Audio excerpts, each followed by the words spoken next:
നമസ്കാരം, ഞാൻ doctor Greeshma, Ayurveda cosmetologist, Sara skin care.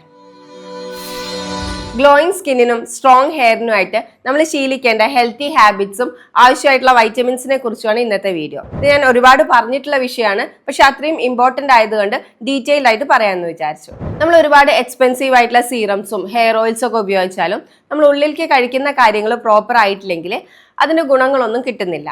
ഒരുപാട് പേര് ഡൾ സ്കിന്ന്, പിഗ്മെന്റേഷൻ, മുടി പെട്ടെന്ന് പൊട്ടിപ്പോവുക, ഇങ്ങനത്തെ കംപ്ലൈൻസ് ഒക്കെ പറഞ്ഞു വരാറുണ്ട്. ഇതിന്റെയൊക്കെ റിയൽ പ്രോബ്ലം എന്ന് പറയുന്നത് വൈറ്റമിൻ ഡെഫിഷ്യൻസീസും അതുപോലെ തന്നെ നമ്മുടെ പല ശീലങ്ങളുമാണ്. ഇതിനെക്കുറിച്ച് നമുക്ക് വിശദമായിട്ട് നോക്കാം. ഇതിൽ ആദ്യത്തെ കാര്യം ഉറക്കമാണ്. ഇന്ന് ശരിക്കും ലേറ്റ് നൈറ്റ് ആയിട്ട് ഉറങ്ങുക എന്നൊക്കെ പറയുന്ന ഒരു ഫാഷനാണ്. പല പാരന്റ്സും പറയുന്ന കേട്ടിട്ടുണ്ട്, ഞങ്ങൾ എഴുന്നേറ്റ് വരുമ്പോഴാണ് മക്കൾ ഉറങ്ങാൻ പോകുന്നത് എന്നുള്ളത്. നമ്മൾ മനസ്സിലാക്കേണ്ട കാര്യം, നമ്മുടെ സ്കിന്ന് റിപ്പയർ ചെയ്യുന്നത് നമ്മൾ ഉറങ്ങുന്ന സമയത്താണ്. അപ്പൊ ശരിക്കും നല്ല ഉറക്കം ലഭിച്ചിട്ടില്ല, അല്ലെങ്കിൽ ലേറ്റ് നൈറ്റ് ആയിട്ടാണ് ഉറങ്ങുന്നത്, ഡിസ്റ്റർബ്ഡ് ആയിട്ടുള്ള സ്ലീപ്പാണ്, ഇങ്ങനെയൊക്കെ ഉണ്ടെങ്കിൽ നമ്മുടെ സ്കിന്നിന്റെ റിപ്പയർ ശരിക്കും നടക്കുന്നില്ല.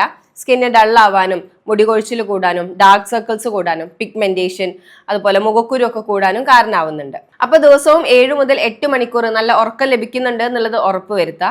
അതുപോലെ തന്നെ 10 മണിക്ക് മുമ്പായിട്ട് ഉറങ്ങാൻ ശ്രമിക്കാം. ഉറങ്ങുന്നതിന് 1 മണിക്കൂർ മുമ്പായിട്ട് സ്ക്രീൻ ടൈം ഒഴിവാക്കാൻ ശ്രമിക്കുക. അതായത് മൊബൈൽ ഫോൺസ്, TV, ടാബ് പോലുള്ളവ മാറ്റിവെച്ച് ഈ സമയം നമുക്ക് ഫാമിലിക്ക് വേണ്ടി സ്പെൻഡ് ചെയ്യുക, അല്ലെങ്കിൽ റീഡിങ്ങിന് വേണ്ടിയിട്ട് സ്പെൻഡ് ചെയ്യുകയൊക്കെ ചെയ്യാം. രണ്ടാമത്തെ കാര്യം എപ്പോഴും പറയുന്നത് പോലെ ഹൈഡ്രേഷൻ ആണ്. ഡ്രൈ, ഡൾ സ്കിൻ, അതുപോലെ ഫ്രിസി ഹെയർ, ഇതൊക്കെ ഡീഹൈഡ്രേഷന്റെ സൈൻസ് ആണ്. നമ്മുടെ ഹെയർ റൂട്ട്സിനൊക്കെ ന്യൂട്രിയൻസ് ശരിക്കും എത്തിക്കാനും സ്കിന്നിന്റെ ഇലാസ്റ്റിസിറ്റി നിലനിർത്താനും നമ്മുടെ ശരീരത്തിലെ മാലിന്യങ്ങളൊക്കെ പുറന്തള്ളാനും ആവശ്യത്തിന് വെള്ളം കുടിക്കുക എന്ന് പറയുന്നത് വളരെ ഇമ്പോർട്ടന്റ് ആണ്. മൂന്നാമത്തെ കാര്യം എക്സസൈസ് ആണ്. എക്സസൈസ് നമ്മുടെ ബ്ലഡ് സർക്കുലേഷൻ ഇംപ്രൂവ് ചെയ്യാൻ ഹെൽപ്പ് ചെയ്യുന്നുണ്ട്. ഇത് നമ്മുടെ സ്കിന്നിനും ഹെയർ ഫോളിക്കിൾസിനും ഒക്കെ ഓക്സിജൻ എത്തിക്കാൻ സഹായിക്കുന്നുണ്ട്. ഒരുപാട് ഹെവി വർക്കൗട്ട്സിന്റെ ഒന്നും ആവശ്യമില്ല. ലൈറ്റ് ആയിട്ട് യോഗ, നടത്തം, അല്ലെങ്കിൽ ലൈറ്റ് വർക്കൗട്ട്സ് ഒക്കെ ചെയ്താലും മതിയായിരിക്കും. ഡെയിലി ഒരു 30 മിനിറ്റ് എക്സസൈസിന് വേണ്ടി മാറ്റിവെച്ചാൽ നമ്മുടെ സ്കിന്നിനും ഹെയറിനും ഓവറോൾ ഹെൽത്തിനും അതിന്റെ വ്യത്യാസം നമുക്ക് കാണാൻ സാധിക്കും. നാലാമത്തെ കാര്യം ഗട്ട് ഹെൽത്ത് ആണ്. അതായത് വയറിന്റെ ആരോഗ്യം. ദഹനം പ്രോപ്പർ അല്ലെങ്കിൽ അത് സ്കിന്നിനെയും ഹെയറിനെയും ഒക്കെ എഫക്ട് ചെയ്യുന്നുണ്ട്. ഗട്ട് ഹെൽത്ത് പ്രോപ്പർ അല്ല എന്നതിന്റെ സയൻസ് ആണ് മലബന്ധം, വയറ് വീർക്കല്, വിശപ്പ് കുറവ്, മുഖക്കുരു, ഡൾ സ്കിൻ ഒക്കെ. അതുകൊണ്ട് വയറിന്റെ ആരോഗ്യം മെച്ചപ്പെടുത്താനുള്ള കാര്യങ്ങൾ ചെയ്യുക. സമയത്തിന് ആഹാരം കഴിക്കുക, ഫൈബർ റിച്ച് ആയിട്ടുള്ള ആഹാരങ്ങൾ കഴിക്കുക, അതായത് ഫ്രൂട്ട്സും വെജിറ്റബിൾസും ഒക്കെ ധാരാളമായിട്ട് കഴിക്കുക. ഫ്രൈ ചെയ്ത ആഹാരങ്ങളും പ്രോസസ്ഡ് ആയിട്ടുള്ള ഫുഡും ഒഴിവാക്കുക. ഇനി നമുക്ക് സ്കിന്നിനും ഹെയറിനും ആവശ്യമായിട്ടുള്ള വൈറ്റമിൻസും അതിന്റെ ഫുഡ് സോഴ്സസും നോക്കാം.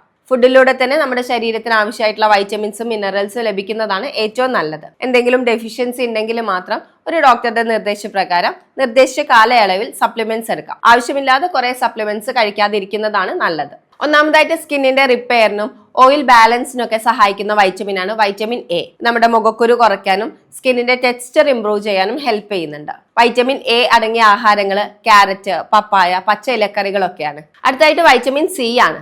സ്കിന്നിന്റെ ഗ്ലോ കൂട്ടാനും കൊളാജൻ പ്രൊഡക്ഷൻ ഇംപ്രൂവ് ചെയ്യാനും സ്കിന്നിന്റെ ബ്രൈറ്റ്നസ് കൂട്ടാനും പിഗ്മെന്റേഷൻ കുറയ്ക്കാനും ഒക്കെ വൈറ്റമിൻ സി ഹെൽപ്പ് ചെയ്യുന്നുണ്ട്. അതുപോലെ എന്തെങ്കിലും മുറിവുകൾ ഉണ്ടെങ്കിൽ അത് ഹീൽ ചെയ്യാൻ വേണ്ടിയിട്ട് വൈറ്റമിൻ സി അത്യാവശ്യമാണ്. വൈറ്റമിൻ സി റിച്ച് ആയിട്ടുള്ള ഫുഡ് എന്ന് പറയുന്ന പുളിയുള്ള പഴങ്ങളാണ്.